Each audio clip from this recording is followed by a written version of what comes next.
Welcome back. અને હવે market પરની આપણી ચર્ચામાં આપણી સાથે જોડાઈ ગયા છે કેઆર ચોકસીના દેવેન ચોકસી. દેવેનજી, સ્વાગત છે સીએનબીસી બજારમાં. સર, સૌપ્રથમ તો અત્યારે એ સમજવા માંગીશું, બજાર ધીમે ધીમે હવે આપણે જે પરિસ્થિતિ જોઈ રહ્યા છીએ કોરોનાની, એને ડાયજેસ્ટ કરતું દેખાઈ રહ્યું છે, એને ઓલરેડી કરેક્ટ કરતું દેખાઈ રહ્યું છે.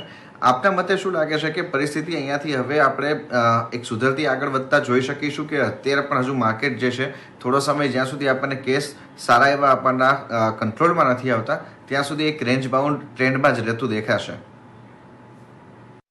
Good morning. પહેલી તરફ જોઈએ તો આઈ થિંક એકંદરે ઇન્ડિયાની અંદર આપણે જે કોવિડનો જે સેકન્ડ વેવ સ્ટાર્ટ થયો છે એ એક પીક ડિરેક્શનમાં જતો એવું દેખાય છે, અને એનું કન્ફર્મેશન કદાચ at this point of time Mumbai અને મહારાષ્ટ્રથી મળવાનું સ્ટાર્ટ થશે, because we started getting into the second wave ahead of others in the country. અને હવે બીજા સ્ટેટ્સ હવે આઈ થિંક એની અંદર એન્ટર થઈ રહ્યા છે. વેરેઝ આઈ થિંક મુંબઈની અંદર as per one report I think લગભગ 36-37% લોકોને ઇમ્યુનિટી ઓલરેડી મળી ગઈ છે, either through the Covid related sufferings or through the vaccination process. Generally એવું માનવામાં આવે છે કે લગભગ તમારે 50% ઉપર જ્યારે ઇમ્યુનિટી પ્રાપ્ત થાય એની સાથે આઈ થિંક એકંદરે સ્ટેટની અંદર એક સિચ્યુએશન થોડી સેફ થવાની ચાલુ થાય. I think we are heading in that direction. Maybe કદાચ હજુ બીજા 3 થી 6 મહિના એ પ્રોસેસમાં આપણે ચાલુ રહીશું. પણ given that situation કે જ્યાં આગળ આઈ થિંક કોવિડ રિલેટેડ સિચ્યુએશનમાં I think health of the economy is showing signs of some improvement.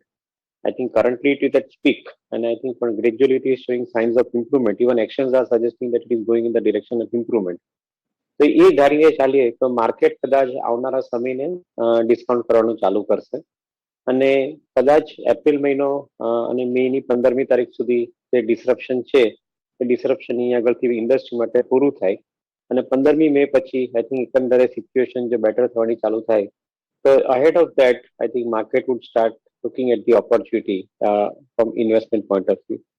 મારું પોતાનું એવું માનવું છે કે આઈ થિંક પહેલો half, the first half of the current financial year is likely to be busy in how many number of vaccinations taking place, what kind of medical support systems are coming up, and gradually I think it will start looking at I think what kind of industry progress I think which we are seeing.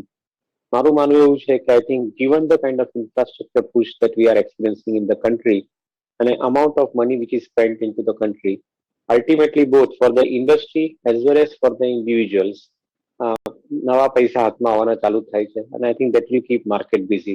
So I am distinctly positive કે correction of any degree would be a good opportunity for the market in every fall or every correction. At least I think quality stocks should be looked into during the corrections. ચોક્કસ. તો આપણે જોઈ રહ્યા છીએ આ બધું જે lockdown જે છે એની ક્યાંક ને ક્યાંક ઇમ્પેક્ટ બેંક્સ અને એનબીએફસીસ પર આવવાની છે. લોકો કઈ રીતે રીપે કરશે એમના લોન. પણ તમે જો એચડીએફસી બેંકના પરિણામો જુઓ કે તમે આઈસીઆઈસીઆઈ બેંકના પરિણામો જુઓ, બંનેમાં ખાસું અંતર જોવા મળી રહ્યું છે. સારા પરિણામો છે, પણ જે રીતે રિએક્શન એચડીએફસી બેંકે આપ્યું કે જે રિએક્શન આઈસીઆઈસીઆઈ બેંકમાં મળી રહ્યું છે એમાં ઘણો વાસ્ટ ડિફરન્સ જોવા મળી રહ્યો છે. તમે કઈ રીતે મૂલો છો આ બેંક્સના પરિણામોને? તો ઓવરઓલ આઈ થિંક જે બેંક કન્ઝર્વેટિવ રહે છે આવા સમયની અંદર, એને માટે મને વધારે કોન્ફિડન્સ છે, બીકોઝ આઈ થિંક આ સમયમાં એગ્રેસિવ લેન્ડિંગ કરવાનો સમય નથી. આ સમય આઈ થિંક જ્યુડિશિયસલી લેન્ડ કરવાનો સમય છે. આઈ થિંક આઈસીઆઈસીઆઈ બેંકે એક સિસ્ટમેટિકલી પોતાની રિટેલ ક્રેડિટને ઈ કોમર્સ સાથે આઈ થિંક કનેક્ટ કરી છે. આજે તમે આઈસીઆઈસીઆઈ બેંકના પરિણામની અંદર જુઓ તો ઈ કોમર્સ થકી, પ્લેટફોર્મ થકી જે એ લોકોને બિઝનેસમાં ગ્રોથ મળવો જોઈએ એ ગ્રોથ લોકોને સિગ્નિફિકન્ટ મળ્યો છે. And I think that is where they have established the leadership. So I think that is why you are seeing the price difference, performance difference as far as ICICI Bank is concerned. However, connecting both the banks, HDFC Bank and ICICI Bank, બંનેની અંદર એ લોકોએ low cost deposits I think significantly વધારે acquire કરી છે. That means Casa ratio.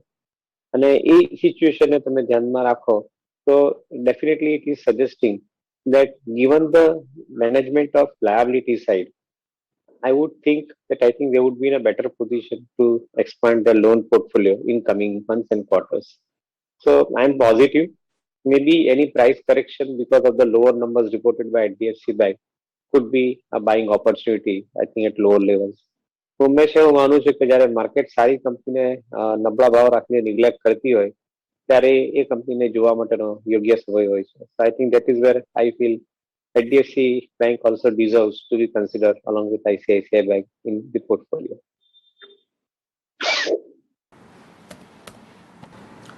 Okay પણ sir તો એની સાથે એક પાછું આપણી પાસેથી એ પણ સમજવા માંગીશું કે જો આપણે આ પરિસ્થિતિને જોઈ રહ્યા છે તો બેન્કિંગ અને ફાઇનાન્શિયલ્સ કંપની માટે થઈને આપ કેવી રીતના જોવો છો? જે પ્રમાણે આપ ફર્સ્ટ હાફ અને સેકન્ડ હાફની વાત કરી માર્કેટની, તો કદાચ માર્કેટના આ ફર્સ્ટ હાફ અને સેકન્ડ હાફની સૌથી મોટી જે ઇમ્પેક્ટ છે એ આપણને આ બેન્કિંગ અને ફાઇનાન્શિયલ સેક્ટર ઉપર જ આવતી દેખાશે. અને એમાં એક પોઈન્ટ સર સાથે બીજો એ એડ કરવા માંગીશ, જે પ્રમાણે મોન્સૂનના ફોરકાસ્ટ આવતા દેખાયા હશે, એ કદાચ આપણા બેન્કિંગ અને ફાઇનાન્શિયલ્સ માટે પોઝિટિવ જોઈ શકાશે? Exactly. I think rural economy particularly is showing a distinct signs of growth. તમે એગ્રીકલ્ચર બેઝ ઇકોનોમી જુઓ, આઈ થિંક ગ્રોથ દેખાય છે. રૂરલ ઇકોનોમીમાં જે નવા પ્રોજેક્ટ્સ ઉભા થઈ રહ્યા છે એના થકી ગ્રોથ જુઓ, આઈ થિંક એકંદરે કન્વિક્શન વધારે છે. In my view point I think જે બી સિટીઝ સી સિટીઝ જે છે એ બધાની અંદર અને આઈ થિંક રૂરલ ઇન્ડિયાની અંદર આપણે એકંદરે ગ્રોથ મોટો જોઈ રહ્યા છે અને monsoon is going to be a big factor. Already ગયા વર્ષે જે ગ્રેન્સનું પ્રોડક્શન થયું છે એ હાઈએસ્ટ થયું છે અને ઇન્ડિયાએ ગ્રેજ્યુઅલી દર વર્ષે I think progressively better grains production બતાવ્યું છે. એ નવી એગ્રીકલ્ચર પોલિસી છે એ એકંદરે આઈ થિંક બેનિફિશિયલ પુરવાર થાય એવું ક્લિયરલી ઇન્ડિકેશન મળી રહ્યું છે. At the same time minimum support પ્રાઇસને કારણે farmers are extremely happy with the price that they are fetching. So all in all put together, I think the economy per se, I think from the rural India is showing distinct signs of improvement. અને જો એ વસ્તુની આપણે રિયાલિટીને ધ્યાનમાં રાખીએ તો banking ક્ષેત્ર જે landing કરે છે એને માટે આઈ થિંક આવનારો સમય સારો જોવો જોઈએ. મે બી કરંટ સિચ્યુએશનની અંદર they are having trouble of I think expanding the lending book, but in my view point I think as we progress and as the situation gets normal, maybe I think આ વર્ષ બહુ મહત્વનું છે કારણ કે પહેલા હાફની અંદર જો વેક્સિનેશન પ્રોગ્રામ મોટે ભાગે કમ્પ્લીટ થઈ જાય તો second half wood suggest that I think the health of the economy is improving, and that is where I believe that I think banking ક્ષેત્ર માટે second half would be I think a maximum beneficiary year અને investor માટે કદાચ first હાફની અંદર banking stock accumulate કરવાની કદાચ સારામાં સારી તક રહેશે એવું મારું માનવું છે. બસ સર, ત્યારે આપણે મોન્સૂનના અનુમાનોને ફેક્ટરિંગ નથી કરી રહ્યા. તમે જો નાહી આપણને ઓટો ઇક્વિપમેન્ટમાં એવી રેલી જોવા મળી રહી છે. ઓકે, કેમિકલમાં તેજી છે પણ ફર્ટિલાઇઝર સ્ટોક્સ એટલા ટેકો નથી આપી રહ્યા. શું આપણે આ સેગમેન્ટમાં પણ ફોકસ વધારવું જોઈએ? આઈ થિંક મારો એક વ્યૂ અલગ રહે છે. જે ક્ષેત્રની અંદર ગવર્મેન્ટનું ઇન્વોલ્વમેન્ટ બહુ હોય ત્યાં ઇન્વેસ્ટ નથી કમાતો. I think that is one thing which is real. Fertiliser is one segment જ્યાં આગળ I think government is always busy in ensuring that the input cost to the farmer is kept minimal. And because of that, I think the fertilizer ક્ષેત્રની અંદર I think there is always a bigger challenge. At the same time, the input prices have gone up, and I think that should not be forgotten that it will hurt many of the companies. In fact, મારું પોતાનું એવું માનવું છે કે જુલાઈથી સપ્ટેમ્બરના પીરિયડની અંદર you might see the reflection of higher cost in the books of various companies, including chemical companies, where they would probably find it. I think that their margins are getting little bit compressed. જે પહેલા જે છેલ્લા ગયા વર્ષમાં 4 ક્વાર્ટરમાં કે હજુ અત્યારે આપણે જોઈ રહ્યા છે એમાં જે કંપનીઓને આઈ થિંક માર્જિન એક્સપાન્શનનો સ્કોપ મળ્યો હતો એ કદાચ હવે પછીના સમયની અંદર એ એટલો ઓછો મળશે એવું મારું માનવું છે. સેકન્ડ થિંગ, એક ઇમ્પોર્ટન્ટ પોઈન્ટ અહીંયા આગળ એવો પણ થાય છે કે જ્યારે કોસ્ટ ઓફ રો મટીરિયલ વધે, પર્ટિક્યુલરલી સિક્લિકલ ઇન્ડસ્ટ્રીઝ, કેમિકલ છે પર્ટિક્યુલરલી, ત્યારે એની અંદર I think component of working capital also increases અને generally I think that impacts I think the margin. So obviously company to company જોવું પડશે, પણ મારું પોતાનું એક એવું માનવું છે કે I think July to September could be a quarter in which I think some of the companies would start reporting some amount of stress on the margin. So little bit careful on that. Euphoric નહીં થવું જોઈએ ઇન્વેસ્ટરે. આ સિચ્યુએશનની અંદર I think રાઇટફુલી કંપનીના બિઝનેસને evaluate કરવું જોઈએ એવું મારું માનવું છે. ઓકે સર, આ યુફોરિકની વાત આવી છે તો એમાં એક સૌથી મોટો યુફોરિયા અત્યારે જે બની રહ્યો છે મેટલ સ્ટોક્સની અંદર બનતો દેખાઈ રહ્યો છે. અને હવે આપણે પરિણામોની સિઝન પણ જોઈ રહ્યા છે જ્યાં આપણને જે સારા આંકડો આવવાના છે ઓલરેડી પ્રાઇસ વાઇઝ તો ઓલમોસ્ટ ડિસ્કાઉન્ટ થતા દેખાઈ ચૂક્યા છે. શું લાગે છે આપને આ મેટલ સ્પેસ માટે થઈને આ પરિણામોની સાથે શું રણનીતિ રાખવી જોઈએ? મેટલ કમોડિટીની અંદર અત્યારની તારીખમાં વર્લ્ડની અંદર જે રીતે નવા પૈસા ખર્ચાઈ રહ્યા છે અને એને કારણે ડિમાન્ડ ઊભી થઈ છે, સાથે સાથે ઇનપુટ કોસ્ટ વધવા અને એનર્જી કોસ્ટ વધવાને કારણે પણ આઈ થિંક ડિમાન્ડ પ્રાઇસની અંદર રિફ્લેક્શન આવી રહ્યું છે. મારું પોતાનું પર્સનલી માનવું એવું છે કે આ ઇન્ડસ્ટ્રી એક્સ્ટ્રીમલી સાયક્લિકલ ઇન્ડસ્ટ્રી છે અને જ્યારે સાયકલ સારી હોય ત્યારે ડેફિનેટલી આઈ થિંક એની અંદર મેક્સિમમ પૈસા કમાવાના હોય છે. Fortunately for metal commodity companies છેલ્લા લગભગ 12 વર્ષમાં પહેલી વાર આ સાયકલ આવી છે કે જ્યાં આગળ નવી કેપેસિટી નથી, એક્ઝિસ્ટિંગ કેપેસિટીઝ હજુ રીસ્ટાર્ટ થવાની ચાલુ થઈ રહી છે અને ગ્રીનફિલ્ડ પ્રોજેક્ટ્સ નવા આવી નથી રહ્યા. At the same time I think pricing scenario મજબૂત છે. સો બધા જ ફેક્ટર મેટલ કંપનીઓ માટે અત્યારની તારીખમાં પોઝિટિવ છે. Again I think the view same રહેશે. આમાં યુફોરિક થવાની જરૂર નથી. I think keep a very close eye on it. In fact મારું પોતાનું તો એવું માનવું રહેશે કે if the prices get matured ahead of time, suppose 2 વર્ષ પહેલાના પ્રાઇસીસ મેટલની અંદર આજની તારીખમાં રિફ્લેક્ટ થવાના સ્ટાર્ટ થાય, તો there will be a time when investors will have to book profits. અને પ્રોફિટ બુક કરી કેશ પર બેસી અને કરેક્શનની અંદર ફરીથી એન્ટર થવું પડશે, એવું મારું માનવું છે. સો આઈ થિંક સિલેક્ટિવલી મેટલની અંદર આપણું ધ્યાન એ હોવું જોઈએ કે જો પ્રાઇસ વહેલા મેચ્યોર થાય તો એની અંદર તમારે પ્રોફિટ બુક કરવા માટેનો યુક્તિ અપનાવવી પડશે, because I think this particular business is extremely cyclical in nature. તો હવે હાલની સિચ્યુએશન જોતા તમે અત્યારે રોકાણની સલાહ ક્યાં આપી રહ્યા છો? Again I think the approach એક એવો છે કે જે મોટી કંપનીઓ છે તે અત્યારે ભાવથી સસ્તી મળી રહી છે અને નિગ્લેક્ટ થઈ રહી છે. જે મીડિયમ અને સ્મોલ સાઇઝની કંપનીઓ છે તેની અંદર વેલ્યુએશન પ્રીમિયમ પર છે. તો મારું પોતાનું એવું માનવું છે કે જ્યારે લાર્જ કંપનીઝ જેની કેપેબિલિટી અથવા ક્ષમતા મોટી છે ડિલિવર કરવાની, તેવી કંપનીઓ જો સસ્તા ભાવે મળતી હોય તો બીજી બધી જગ્યાએ ફાંફા મારવા કરતા આઈ થિંક ક્વોલિટી સ્ટોક્સ પર જ ફોકસ રાખવું જોઈએ.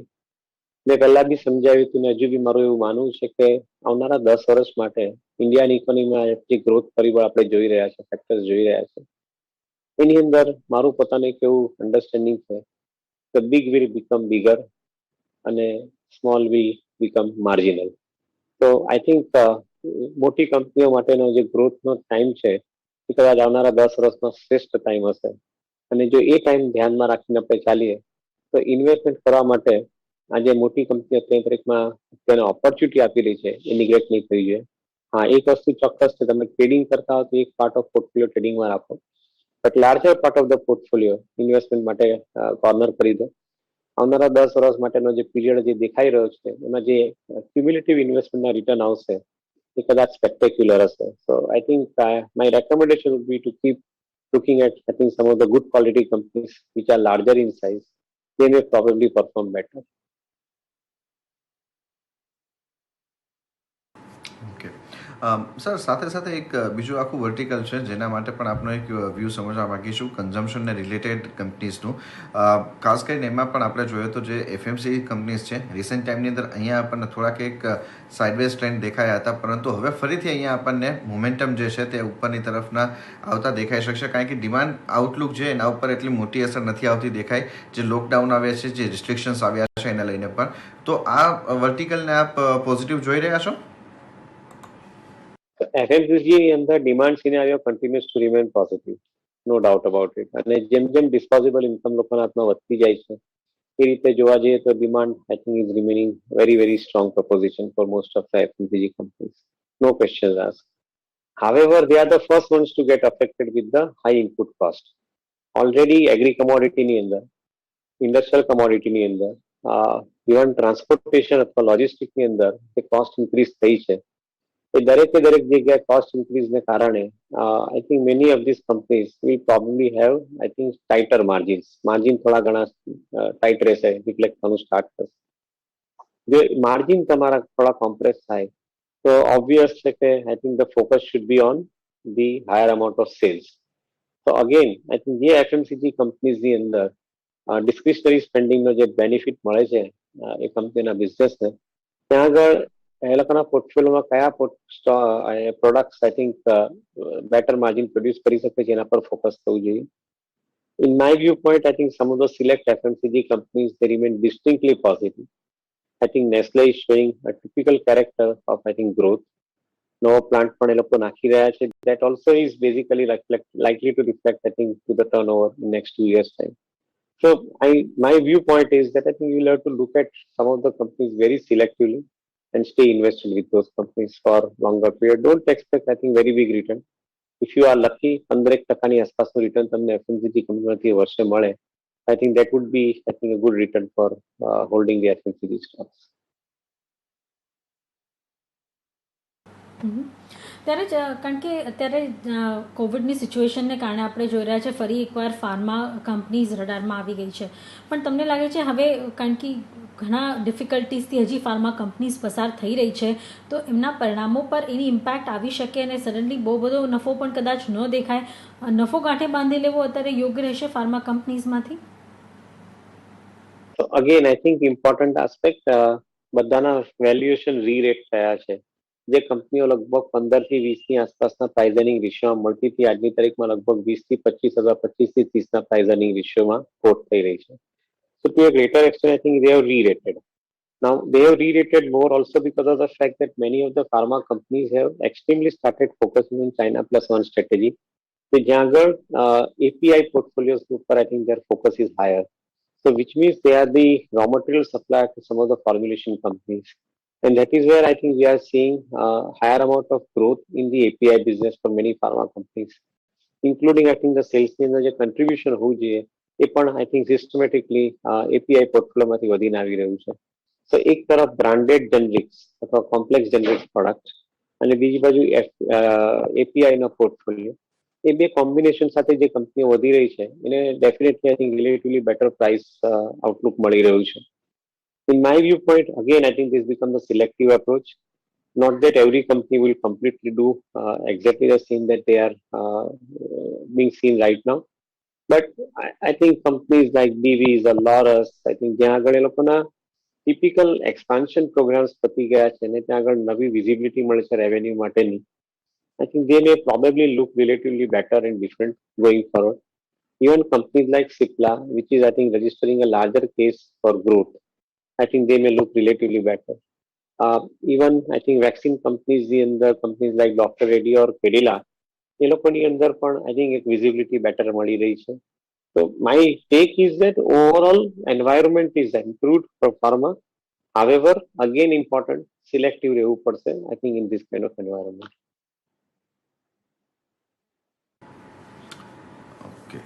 થોડું સિલેક્ટિવ રહેવું પડશે. હજુ એન્વાયરમેન્ટ એટલું બધું આપણને અહીંયાથી જે આખું પિક્ચર છે એ ક્લિયર નથી થતું દેખાઈ રહ્યું. સ્ટોક સ્પેસિફિક એક્શન તરફનો વધારે મૂવ દેખાઈ રહ્યો છે.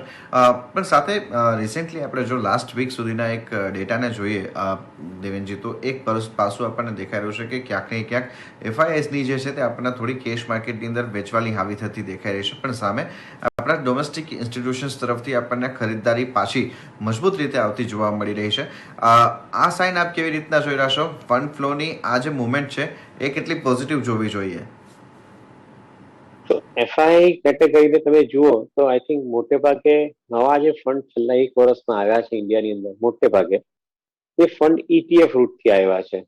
દેટ મીન્સ કે they are basically trading the market અને they want to trade big time into this market. કારણ કે એ લોકોને જે મેન્ડેટ છે ફંડોને, એ ફંડોને મેન્ડેટ છે કે ઇન્ડેક્સ કરતા બેટર રિટર્ન પ્રોડ્યુસ કરવું. તો definitely I think they trade and they generate that return. બીજી તરફ FIIના જે મોટા પૈસા ઇન્ડિયાની અંદર આવી રહ્યા છે એ આજની તારીખમાં I think some of the private equity ઇન્વેસ્ટમેન્ટમાં વધારે જઈ રહ્યા છે. પબ્લિક માર્કેટની અંદર સિલેક્ટિવલી ઇન્વેસ્ટમેન્ટ ડેફિનેટલી વધી રહ્યું છે, પણ નથી મેજર ઇન્વેસ્ટમેન્ટ વધી રહ્યું છે પ્રાઇવેટ ઇક્વિટી તરફ. I think because they are basically wanting to put across more money into the new venture or the private ventures.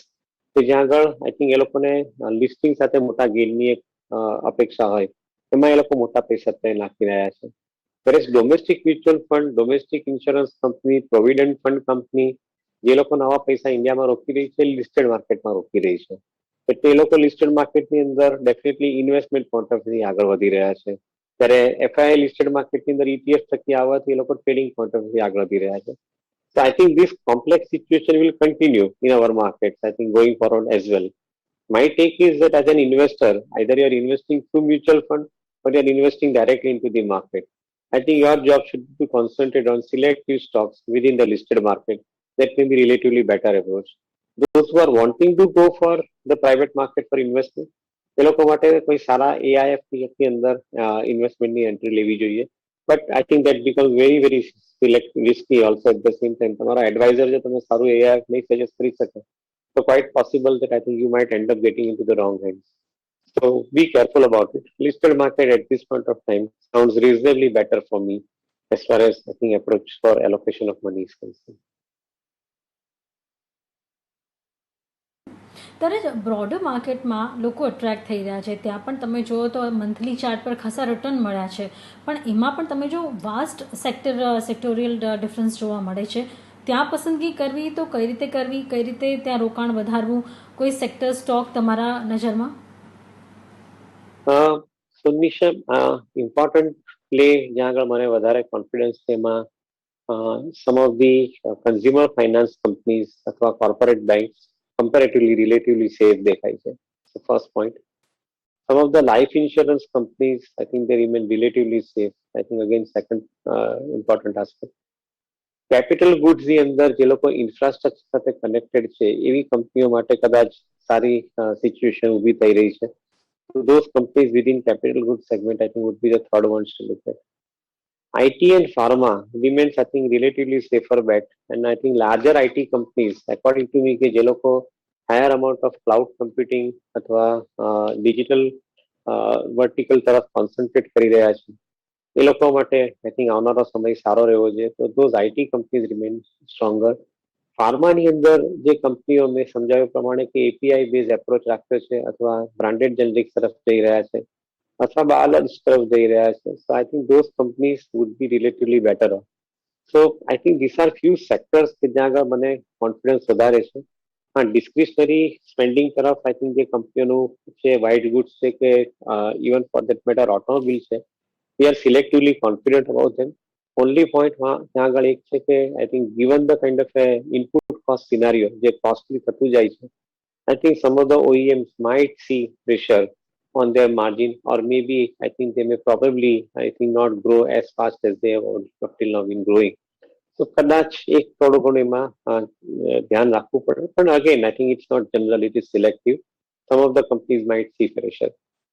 But otherwise, I think these are the few choices where I believe, I think you have got an opportunity in the corrective market for investments.